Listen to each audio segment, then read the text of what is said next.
Guys, this is Lord Mark of Infactory. So guys, ngayon kakaiba naman ang gagawin natin. Samahan niyo po ako magluto. Bali, share ko sa inyo ngayon kung paano gawin yung aming pinagmamalaking tokot baboy. Available nga po pala ito sa aming Grab Food, which is ang pangalan ni Tito Samis. Okay? Tara guys, share ko sa inyo kung paano to. Napakadali lang naman ito guys, at napakamura para mga ingredients. Promise, kayang-kaya mo ito. So tara, umpisahan natin. Ang unang kailangan natin guys is tokwa or tofu. Okay, kayo nang bahala kung gaano karami ang is-serve ninyo. Pero itong gagawin natin ngayon is actually good for 3 to 4 persons. Okay, so ang gamit kong pork dito is about 250 grams. So meaning, nasa around 250 grams din yung ating tokwa. So, ayan, i-prepare nyo po, gayat-gayatin nyo po, hiwa-hiwain nyo lang ng mga parang cubes, okay? Ayan, so sa pork naman, pwede po kayong gumamit ng iba't ibang parte ng pork. Yung iba gumagamit ng ears, or yung iba gumagamit ng pisngi. Pero yung sa atin po, ang gamit po natin sa ngayon is jaws, okay? Kasi ang gusto natin, medyo malutong siya. So kung mapapansin ninyo, yung pork po natin is naka first fry na, okay? Para mamaya, malutong na yan kapag sinecond fry natin, okay? Pwede rin naman po kayong gumamit ng mga leftovers. So nasa sa inyo po yan, okay? So ito po kasi sa amin dahil pang negosyo, so kailangan para ating fresh.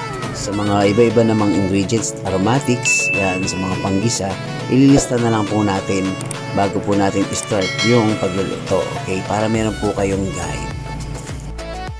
Feel free kung gaano karami ang ilalagay ninyo, magdidepende naman po kasi sa inyo yan. So kung pasado po sa panlasa ninyo at mas gusto nyo mas magulay, why not? Wala naman pong pipigil sa inyo as long as masayang-masaya po kayo sa gagawin ninyo. Alright, so bali nakapreheat na pala yung mantika natin dyan. So pwede nyo nang ilagay yung ating tokwa. Iprito po natin maigi.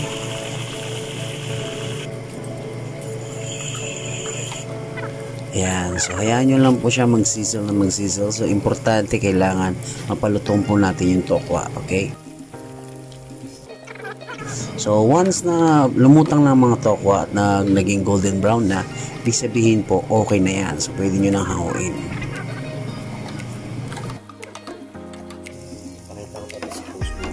Sa paghahango po, siguraduhin po natin na maitanggal po natin lahat ng excess fats para po mapanatili nating malutong yung ating mga tokwa.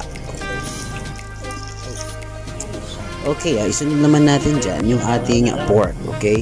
So, yung ating guys, again, naka-pre-cook na. So, ibig sabihin, mas mabilis lang ito dahil lulutong na po siya kaagad, okay? So, habang ginagawa natin yun, pwede na natin init yung isang kawali natin para sa pag-iisa.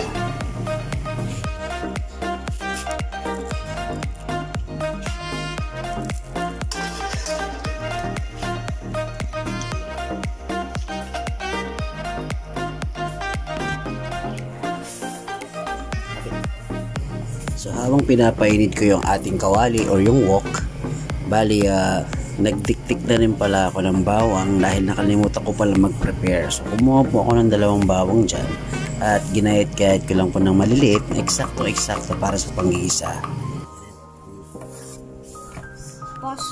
Again, kapag lumutang na yung baboy or yung pork natin, ibig sabihin po magaan na yan at malutong-lutong na. So pwede nyo na pong hanguin. Itik-tik po natin maigi para po hindi po siya madaling lumambot, okay? Then patayin na po natin yung ating kalan para doon sa ating pinagprituhan. Now pupunta na po tayo sa ating panggisa, okay? So ayan, ilalagay na natin yung oil. Ayan, pwede rin po kayong gumamit ng margarine dyan. Kahit ano pong gusto niyo gamitin. Pwede rin pong butter kung ano po yung available ninyo sa bahay, okay? So ayan, so sinisison ko po dito yung ating wok, okay? So kung meron kayong wok, okay lang. Kung wala naman din, yung simpleng kawali, pwede naman po, okay? So ayan guys, pag mainit na po yung ating mantika, pwede na po natin ilagay yung star anise natin. Yan, importante pong mauna yung aromatics para kapag naamoy na, yan, pwede mo nang i-follow dyan yung bawang, yung sibuyas, Yan, hayaan nyo lang muna siyang maluto ng konti hanggang maging golden brown. Then pwede nyo nang ilagay yung carrots. Okay, so inunan ko po yung carrots kasi medyo matagal-tagal po yung lumambot. Pero yung atin po, nimipisan lang naman natin. Then nilagay na natin yung bagu beans, followed by yung ating red bell pepper, yung siling haba, at yung pong sili, hinati ko na lang po sa dalawa kasi ayaw po natin medyo mahanghang dahil ito po ay para sa customer natin. So yan, ilagay lang natin yung patis. Okay, so then lalagyan na natin ng MSG or betchin. Okay, so nasa sa inyo guys, kung ayaw nyo ng betchin, okay lang naman din. Then ayan po, nilagyan ko po siya ng oyster sauce. Bali yan po talaga magpapalasa dyan.